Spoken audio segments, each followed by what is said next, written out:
Hello students, हाँ जी बेटे, ਅੱਜ ਆਪਾਂ ਨੈਕਸਟ ਚੈਪਟਰ ਸ਼ੁਰੂ ਕਰਨ ਜਾ ਰਹੇ ਹਾਂ ਸਰਫੇਸ ਕੈਮਿਸਟਰੀ। ਕੀ ਹੁੰਦਾ ਹੈ ਬੇਟੇ ਸਰਫੇਸ ਕੈਮਿਸਟਰੀ? ਠੀਕ ਹੈ, ਇਹਦੇ ਵਿੱਚ ਕੀ ਹੁੰਦਾ ਹੈ, ਕਿਹੜੇ ਟੌਪਿਕਸ ਨੇ, ਕਿਹੜੇ ਫਿਨੋਮੀਨਾਸ ਨੇ, ਆਪਾਂ ਉਹਨਾਂ ਬਾਰੇ ਪੜਾਂਗੇ। ਸਭ ਤੋਂ ਪਹਿਲਾਂ ਸਰਫੇਸ ਕੈਮਿਸਟਰੀ ਕੀ ਹੈ, ਇਹਦੀ ਡੈਫੀਨੇਸ਼ਨ ਪਤਾ ਹੋਣੀ ਚਾਹੀਦੀ ਹੈ। ਠੀਕ ਹੈ ਬੇਟੇ, ਇਹ ਵੀ ਇੱਕ ਬ੍ਰਾਂਚ ਹੈ ਕੈਮਿਸਟਰੀ ਦੀ ਜਿਹੜੀ ਕਿ ਬੇਟੇ ਆਪਾਂ ਨੂੰ ਡੀਲਸ ਕਰਾਉਂਦੀ ਹੈ, ਸਟੱਡੀ ਕਰਾਉਂਦੀ ਹੈ ਉਹਨਾਂ ਫਿਨੋਮੀਨਾਸ ਨਾਲ ਜਿਹੜੇ ਕਿਸੇ ਵੀ ਚੀਜ਼ ਦੇ ਸਰਫੇਸ ਤੇ ਹੋ ਰਹੇ ਨੇ। ਠੀਕ ਹੈ ਬੇਟੇ, मतलब ਕੀ ਕਹਿ ਸਕਦੇ ਆ, ਸਰਫੇਸ ਕੈਮਿਸਟਰੀ ਕੀ ਹੈ? It is a branch of chemistry which deals with the study of the phenomena occurring on the surface या इन्हों ਆਪਾਂ ਹੋਰ ਕੀ ਕਹਿ ਸਕਦੇ ਆ, इंटरफेस भी कह सकते हैं और इंटरफेस। ठीक है बेटे, मतलब केमिस्ट्री दी वो ब्रांच ਜਿਹੜੀ ਆਪਾਂ ਨੂੰ ਸਟੱਡੀ ਕਰਾਉਂਦੀ ਹੈ ਇਹਨਾਂ ਫਿਨੋਮੀਨਾਸ ਬਾਰੇ, ਉਹ ਫਿਨੋਮੀਨਾਸ ਬਾਰੇ ਜਿਹੜੇ ਵੀ ਕਿਸੇ ਚੀਜ਼ ਦੇ ਸਰਫੇਸ ਤੇ ਹੋ ਰਹੇ ਆ। ਠੀਕ ਹੈ ਜੀ, ਸਰਫੇਸ ਦੇ ਕਿਹੜੇ ਫਿਨੋਮੀਨਾਸ ਹੋ ਰਹੇ ਨੇ ਉਹਨਾਂ ਬਾਰੇ ਜਿਹੜੀ ਸਟੱਡੀ ਕਰਾਉਂਦੀ ਹੈ ਉਹਨੂੰ ਆਪਾਂ ਕੀ ਕਹਿੰਦੇ ਆ, ਸਰਫੇਸ ਕੈਮਿਸਟਰੀ। ਸਭ ਤੋਂ ਪਹਿਲੇ ਇਹਦੇ ਵਿੱਚ ਜਿਹੜੀ ਡੈਫੀਨੇਸ਼ਨ ਆ ਰਹੀ ਹੈ ਉਹ ਆ ਰਹੀ ਹੈ ਬੇਟੇ ਐਡਜ਼ੌਰਪਸ਼ਨ। ਹਾਂਜੀ, ਐਡਜ਼ੌਰਪਸ਼ਨ ध्यान नाल पढ़ना है। ये अब्जॉर्प्शन नहींगा, ये की है एडजॉर्प्शन। की होता है एडजॉर्प्शन? ये भी एक तरह का बेटे फिनोमिना है। ठीक है, the phenomena of attracting and retaining the molecules of a substance on the surface of liquid या सॉलिड्स। ठीक है बेटे, रिजल्टिंग अ हायर कंसंट्रेशन। देखो ते कंसंट्रेशन की हो जाएगी यदि बेटे हायर हो जाएगी किसी भी मॉलिक्यूल ऑन द सरफेस। मतलब की है, it is a phenomena in which कोई भी सब्सटेंस ले लो। ठीक है, in which molecule of gas, molecules of gas, ठीक है, concentrated on the surface of liquid or solid। मतलब एक ਇਹੋ ਜਿਹਾ ਫਿਨੋਮੀਨਾ, ਠੀਕ ਹੈ, ਜਿਹਦੇ ਵਿੱਚ ਕਿਸੇ ਸਬਸਟੈਂਸ ਦੇ ਮੋਲੀਕਿਊਲ ਇਕੱਠੇ ਹੋਣੇ ਸ਼ੁਰੂ ਹੋ ਜਾਣ ਕਿਹਦੇ ਉੱਪਰ, ਲਿਕੁਇਡ ਜਾਂ ਸੋਲਿਡ ਸਬਸਟੈਂਸ ਦੇ ਉੱਪਰ। इस प्रोसेस इस फिनोमिना ਨੂੰ ਆਪਾਂ ਕੀ ਕਹਿ ਦਿੰਦੇ ਆ, ਐਡਜ਼ੌਰਪਸ਼ਨ। ਜਿਵੇਂ ਕਿ ਆਪਾਂ ਇੱਕ ਸਿੰਪਲ ਜਿਹਾ ਐਗਜ਼ਾਮਪਲ ਲੈ ਲਈਏ ਬੇਟੇ, ਸਿਲਿਕਾ ਜੈਲ। ਸਿਲਿਕਾ ਜੈਲ ਕੀ ਹੁੰਦੀ ਹੈ, ਇੱਕ ਸੋਲਿਡ ਫਾਰਮ ਹੋ ਗਈ ਥੋੜੀ। ਠੀਕ ਹੈ, ਇਹਦੇ ਉੱਪਰ ਕੀ ਹੁੰਦਾ, ਜਦੋਂ ਹਿਊਮਸ ਜ਼ਿਆਦਾ ਹੋ ਜਾਂਦੀ ਹੈ, ਹਿਊਮਸ ਵਾਟਰ ਵੇਪਰ 에ਅਰ ਦੇ ਵਿੱਚ ਜ਼ਿਆਦਾ ਹੋ ਜਾਂਦੇ ਨੇ ਤੇ ਆਪਾਂ ਉੱਥੇ ਜੇ ਸਿਲਿਕਾ ਜੈਲ ਰੱਖ ਦਈਏ ਤੇ ਸਿਲਿਕਾ ਜੈਲ ਦੇ ਸਰਫੇਸ ਦੇ ਉੱਪਰ ਕੀ ਇਕੱਠੇ ਹੋਣੇ ਸ਼ੁਰੂ ਹੋ ਜਾਂਦੇ ਨੇ, ਵਾਟਰ ਵੇਪਰਸ। इकट्ठे होने शुरू हो जाते हैं बेटे, वाटर वेपर। इस फिनोमिना ਨੂੰ ਆਪਾਂ ਕੀ ਕਹਿ ਦਿੰਦੇ ਆ, ਐਡਜ਼ੌਰਪਸ਼ਨ। ਇਸ ਫਿਨੋमिना ਨੂੰ ਆਪਾਂ ਕੀ ਕਹਿ ਦਿੰਦੇ ਆ, ਐਡਜ਼ੌਰਪਸ਼ਨ। ਹਾਂਜੀ ਬੇਟੇ, ਸਮਝ ਲੱਗੀ? ਐਡਜ਼ੌਰਪਸ਼ਨ ਕੀ ਹੁੰਦਾ ਹੈ, ਕਿਸੇ ਵੀ ਮੋਲੀਕਿਊਲਸ, ਕੋਈ ਵੀ ਮੋਲੀਕਿਊਲ ਕਿਸੇ ਸਬਸਟੈਂਸ ਦੇ ਉਹ ਇਕੱਠੇ ਹੋਣੇ ਸ਼ੁਰੂ ਹੋ ਜਾਣਗੇ ਕਿਹਦੇ ਸਰਫੇਸ ਦੇ ਉੱਪਰ, ਲਿਕੁਇਡ ਜਾਂ ਸੋਲਿਡ ਦੇ ਸਰਫੇਸ ਦੇ ਉੱਪਰ। ਉੱਥੇ ਉਹਨਾਂ ਦੀ ਕੰਸੈਂਟ੍ਰੇਸ਼ਨ ਕੀ ਹੋ ਜਾਏਗੀ, ਜ਼ਿਆਦਾ। ਜਿਵੇਂ ਕਿ वाटर वेपर के ऊपर इकट्ठा होना शुरू के सरफेस पे होएगा सिर पे, हालांकि अंदर नहीं होएगा बॉडी दे। ठीक है, सरफेस पे होएगा। तो इस प्रोसेस इस फिनोमिना ਨੂੰ ਆਪਾਂ ਕੀ ਕਹਿ ਦਿੰਦੇ ਆ ਬੇਟੇ, ਐਡਜ਼ੌਰਪਸ਼ਨ। ਹੁਣ ਇਹਦੇ ਵਿੱਚ ਦੋ ਛੋਟੀ ਡੈਫੀਨੇਸ਼ਨ ਹੋਰ ਆ ਜਾਂਦੀਆਂ ਨੇ। ਕਿਹੜੀਆਂ ਆ ਜਾਂਦੀਆਂ ਨੇ? ਇੱਕ ਆਂਦੇ ਐਡਜ਼ੌਰਬੇਟ ਤੇ ਇੱਕ ਆਂਦੇ ਐਡਜ਼ੌਰਬੈਂਟ। ਹਾਂਜੀ, ਬੇਟ ਕੀ ਹੋਏਗਾ, ਐਡਜ਼ੌਰਬੇਟ ਕਿਹੜੇ ਸਬਸਟੈਂਸ ਹੋਣਗੇ, ਜਿਹੜੇ ਕਿਸੇ ਦੇ ਸਰਫੇਸ ਦੇ ਉੱਤੇ ਐਡਜ਼ੌਰਬਡ ਹੋਣਗੇ। ਠੀਕ ਹੈ, ਤੇ ਐਡਜ਼ੌਰਬੇਟ ਕਿਹੜੇ ਹੋਣਗੇ, ਜਿਹਦੇ ਉੱਪਰ ਜਾਏਗਾ ਕੋਈ। Adsorbate are those substance which adsorb on the surface of other substance। हाँ जी बेटे, मतलब एडसोर्बेट वो सबस्टांस होंदे ने ਜਿਹੜੇ ਕਿਸੇ ਦੂਸਰੇ ਦੇ ਸਰਫੇਸ ਦੇ ਉੱਪਰ ਜਾਣਗੇ। मतलब ਆਪਾਂ ਲਿਆ ਸੀ ਸਿਲਿਕਾ ਜੈਲ ਤੇ ਵਾਟਰ ਵੇਪਰ, ਆਪਾਂ ਨੂੰ ਪਤਾ ਵਾਟਰ ਵੇਪਰ ਸਿਲਿਕਾ ਜੈਲ ਦੇ ਸਰਫੇਸ ਦੇ ਉੱਪਰ ਐਡਸੋਰਬਡ ਹੋਏ ਨੇ, ਠੀਕ ਹੈ। ਇਸ ਕਰਕੇ ਵਾਟਰ ਵੇਪਰ ਨੂੰ ਕੀ ਬੋਲਿਆ ਜਾਏਗਾ? ਐਡਸੋਰਬੇਟ। ਇਹਨਾਂ ਨੂੰ ਕੀ ਬੋਲਿਆ ਜਾਏਗਾ? ਐਡਸੋਰਬੇਟ। ਤੇ ਫਿਰ ਆਉਂਦਾ ਬੇਟੇ ਇੱਕ ਐਡਸੋਰਬੈਂਟ। एडसोर्बेंट, ठीक है। एडसोर्बेंट के आर दो सब्सटेंस, ठीक है। आर दो सब्सटेंस ये वो सब्सटेंस होंगे ऑन विच एडसोर्बेट सब मॉलिक्यूल अकर्स। मतलब वो सब्सटेंस ने जिन्हां दे ऊपर एडसोर्बेट मॉलिक्यूल होंगे, जिन्हां दे सरफेस दे ऊपर एडसोर्बेट मॉलिक्यूल होंगे, मतलब जिन्हां दे ऊपर एडसोर्ब्ड होएगा कोई भी चीज, ठीक है। समझ लगी? ये तीन डेफिनेशंस ने बेटे, बहुत सिंपल डेफिनेशंस ने। सब तो पहला एडसॉर्प्शन पता होना चाहिए ਤੁਹਾਨੂੰ। एक ਇਹੋ ਜਿਹਾ ਫੀਨੋਮੀਨਾ ਜਿੰਦੇ ਵਿੱਚ कोई भी सब्सटेंस ਦੇ ਮੋਲੀਕੂਲ ਕਿਸੇ ਦੂਸਰੇ ਸਬਸਟੈਂਸ ਦੇ ਸਰਫੇਸ ਦੇ ਉੱਪਰ ਜਾ ਕੇ ਇਕੱਠਾ ਹੋਣੇ ਸ਼ੁਰੂ ਹੋ ਜਾਂਦੇ ਨੇ। एग्जांपल जिवें सिलिका जैल ले लिया ते ह्यूमस ज्यादा होंदी है, सिलिका जैल रखते हैं वाटर वेपर के ऊपर इकट्ठे होने शुरू हो जाते हैं।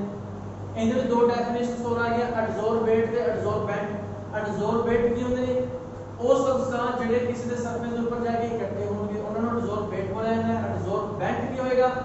ਜਿਹਦੇ ਸਰਫੇਸ ਦੇ ਉੱਪਰ ਇਕੱਠੇ ਹੋਣਗੇ, मतलब सिलिका जैल किना रोल फॉलो कर रोल किना बना रही है? एडसोर्बेंट का, ठीक है बेटे। इनके ਵਿੱਚ ਹੋਰ ਵੀ ਡੈਫੀਨੇਸ਼ਨਸ ਆ ਜਾਂਦੇ ਨੇ। एक है डिसऑर्प्शन, ये है अपने को डिसऑर्प्शन प्रोसेस को रिवर्स कर दो।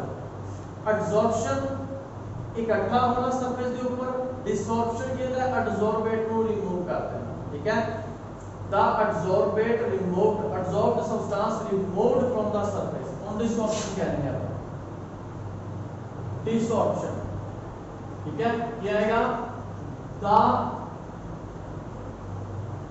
adsorbed substance removed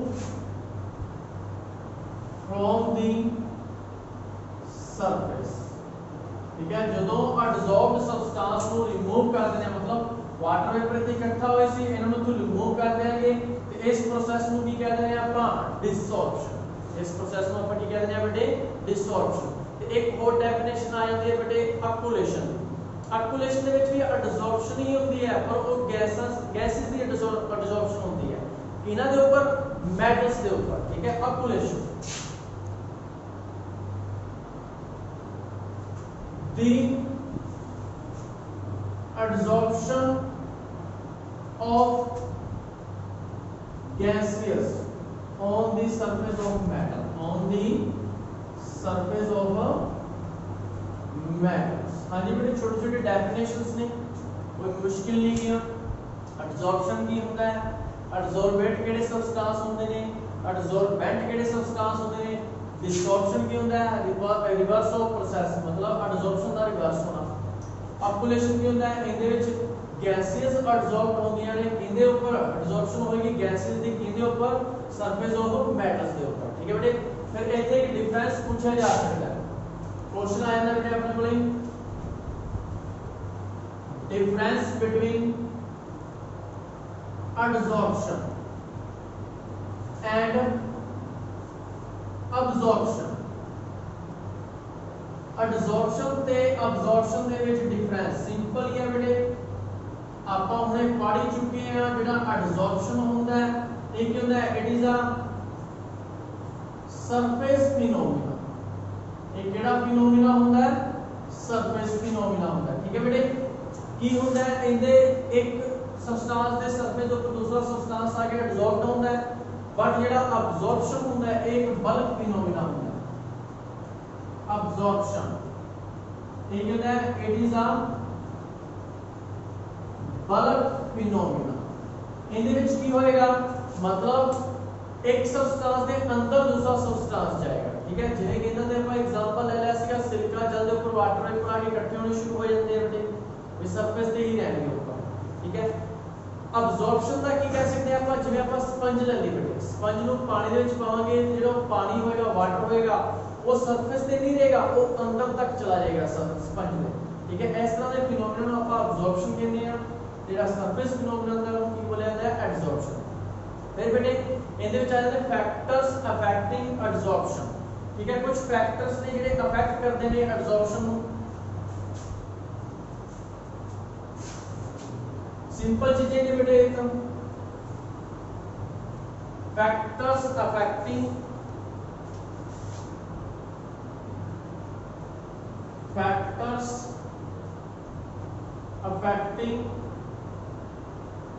adsorption.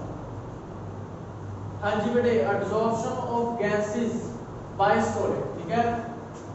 Adsorption of gases bye solids. और ਜਿਹੜੇ ਸੋਲਿਡ ਨੇ ਉਹ ਗੈसेस ਨੂੰ ਐਬਜ਼ੌਰਬ ਕਰ ਰਹੇ ਨੇ ਤੇ ਕਿਹੜੇ-ਕਿਹੜੇ ਫੈਕਟਰ ਅਫੈਕਟ ਕਰਨਗੇ। ਫਸਟ ਹੈ ਨੇਚਰ ਤੇ ਸਰਫੇਸ ਏਰੀਆ, ਨੇਚਰ ਐਂਡ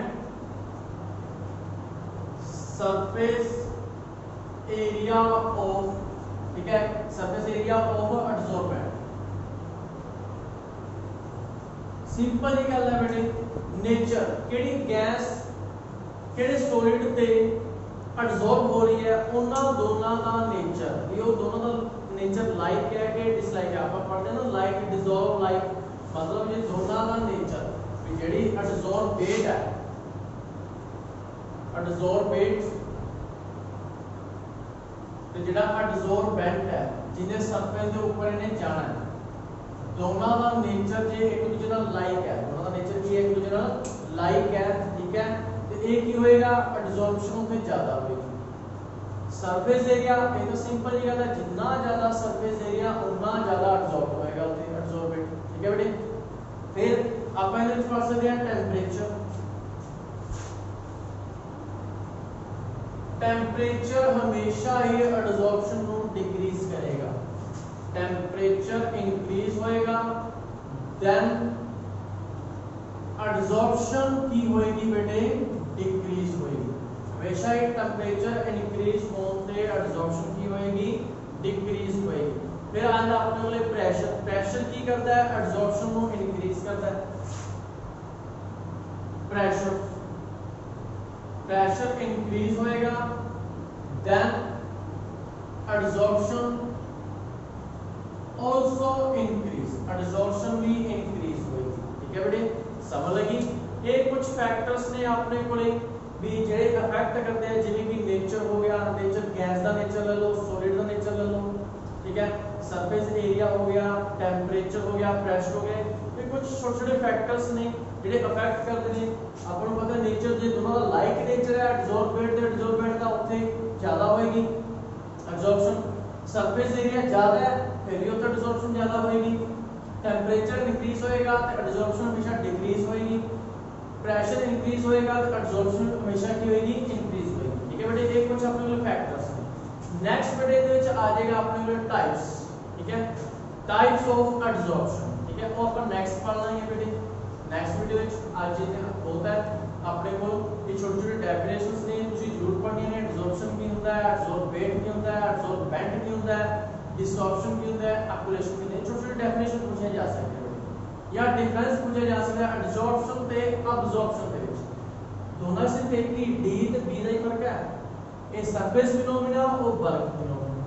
फिर पूछा जा सकता है फैक्टर्स भी केड़े-केड़े फैक्टर अफेक्ट करते हैं जदों भी कोई सॉलिड एब्जॉर्ब कर रहे हैं गैसेस, ठीक है बेटे। इन्हां नूं पढ़ लेना। थ्योरी पार्ट ये बहुत सिंपल है, ठीक है बेटे। हम थ्योरी पार्ट ही चलेगा अपने को, ओके बेटे, थैंक यू।